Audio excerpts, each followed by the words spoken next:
Six Principles for Making New Things, February 2008. The fiery reaction to the release of ARC had an unexpected consequence. It made me realize I had a design philosophy.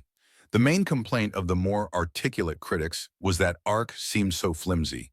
After years of working on it, all I had to show for myself were a few thousand lines of macros. Why hadn't I worked on more substantial problems? As I was mulling over these remarks, it struck me how familiar they seemed. This was exactly the kind of thing people said at first about ViaWeb and Y Combinator and most of my essays. When we launched ViaWeb, it seemed laughable to VCs and e-commerce experts. We were just a couple guys in an apartment, which did not seem cool in 1995 the way it does now. And the thing we'd built, as far as they could tell, wasn't even software. Software to them equaled big honking Windows apps. Since ViaWeb was the first web-based app they'd seen, it seemed to be nothing more than a website. They were even more contemptuous when they discovered that ViaWeb didn't process credit card transactions. We didn't for the whole first year. Transaction processing seemed to them what e-commerce was all about. It sounded serious and difficult, and yet mysteriously, ViaWeb ended up crushing all its competitors.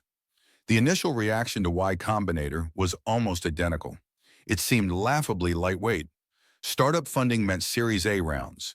Millions of dollars given to a small number of startups founded by people with established credentials after months of serious business-like meetings, on terms described in a document a foot thick. Y Combinator seemed inconsequential. It's too early to say yet whether Y Combinator will turn out like ViaWeb, but judging from the number of imitations, a lot of people seem to think we're onto something. I can't measure whether my essays are successful, except in page views, but the reaction to them is at least different from when I started. At first, the default reaction of the Slashdot trolls was translated into articulate terms. Who is this guy and what authority does he have to write about these topics? I haven't read the essay, but there's no way anything so short and written in such an informal style could have anything useful to say about such and such topic when people with degrees in the subject have already written many thick books about it.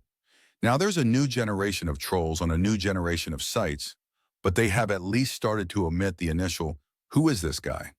Now people are saying the same things about ARC that they said at first about ViaWeb and Y Combinator and most of my essays. Why the pattern? The answer I realized is that my MO for all four has been the same. Here it is.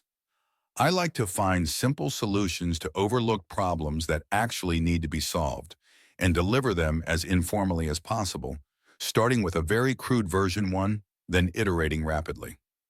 When I first laid out these principles explicitly, I noticed something striking. This is practically a recipe for generating a contemptuous initial reaction. Though simple solutions are better, they don't seem as impressive as complex ones. Overlooked problems are by definition problems that most people think don't matter. Delivering solutions in an informal way means that instead of judging something by the way it's presented, people have to actually understand it, which is more work. And starting with a crude version, one means your initial effort is always small and incomplete. I'd noticed, of course, that people never seem to grasp new ideas at first. I thought it was just because most people were stupid. Now I see there's more to it than that. Like a contrarian investment fund, someone following this strategy will almost always be doing things that seem wrong to the average person. As with contrarian investment strategies, that's exactly the point. This technique is successful in the long term because it gives you all the advantages other people forego by trying to seem legit. If you work on overlooked problems, you're more likely to discover new things because you have less competition.